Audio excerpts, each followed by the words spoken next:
e pa he ka lungi oi chak lo ni nu mei pakatin e maril ka jidon lak lai khan sk nang chu zui do na ngai sinor jidon mi ka dit no ati ni chu tu hin zu ka zum he ya e maril re zu ka ngei phingin I gospel talata ka bi ngam no che ngai sinor ati no kan ta chu zu idon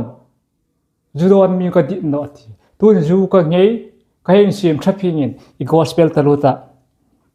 ka bi ngam ta no che mi ti no nun hei hi min chang ami dit no ka dit no che mi ti sin na ne lang no mi bahana si ma si me mulang chamo ka bending te hinu ka lung he oi thak le ka chu zui don ka dit no chem ta ka ngei phing ni gospel ka bi ngam no chem ti no umje bo ni hu